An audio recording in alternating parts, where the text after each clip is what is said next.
네, 안녕하세요. 이쌤의 이윈 영어의 이쌤입니다. 반갑습니다. 네, 제가 오랜만에 돌아왔는데요. 개인적인 이유가 좀 있었는데, 이제 고질적인 허리 문제입니다. 네, 아픈 얘기 길게 하면 재미없으니까 바로 시작하겠습니다. 오늘은 제목에서 보셨다시피 스펠링과 단어를 한 번에 잡는 크로스워드 퍼즐입니다. 예전 영상에서 월드 서치에 대해 다룬 적이 있었는데요.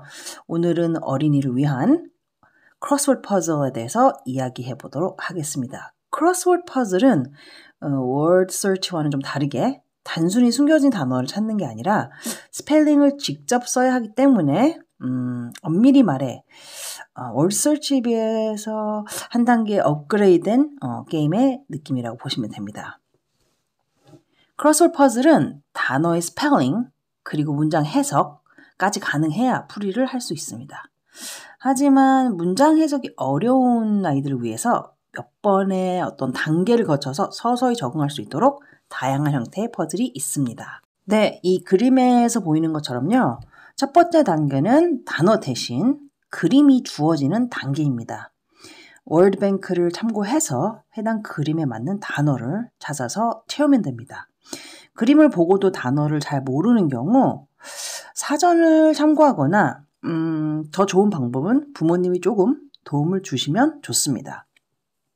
이 단계는 초등학교 1, 2학년 정도의 레벨이라고 볼 수 있습니다. 두 번째 단계에서는 단어의 스펠링 일부만 알려주고 나머지는 아이 스스로 채우고 난 후 퍼즐을 풀 수 있는 단계입니다. 주어진 그림에 따라 비어있는 스펠링을 쓰고 퍼즐 칸에 맞게 채워 넣으면 됩니다. 이런 형태의 퍼즐을 많이 풀면 스펠링 공부에 큰 도움이 됩니다. 이번 단계는 초등학교 2, 3학년 정도의 레벨로 볼 수 있지만 개인의 편차가 있을 수도 있습니다. 세 번째 단계는 아래의 그림과 같이 그림으로만 힌트를 줍니다. 그림에 해당되는 단어를 알면 스펠링을 써넣으면 되는데 단어가 틀리거나 스펠링을 틀리면 가로, 세로로 만나는 부분에서 문제가 생길 수 있죠.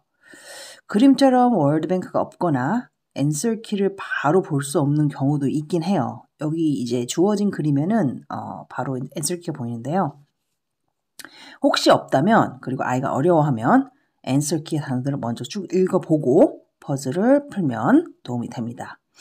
이 단계 역시 초등학교 2, 3학년 레벨로 볼 수 있을 것 같습니다. 네 번째 단계에서는 월드뱅크를 역시 참고할 수 있지만 단문 또는 중문을 읽고 아이 스스로 단어를 생각해낼 수 있도록 유도하는 단계입니다.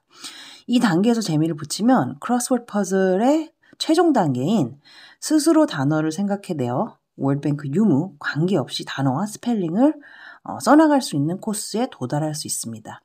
하지만 아이들을 위한 크로스워드 퍼즐은 대체적으로 월드뱅크가 주어지는 경우가 많습니다.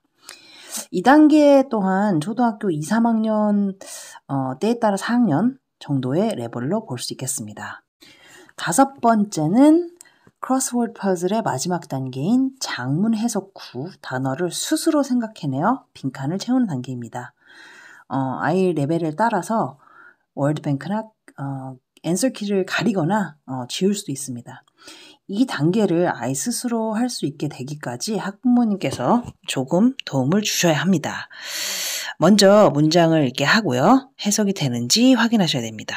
다음으로 문장에서 모르는 단어가 있으면 사전으로 의미를 찾게 합니다.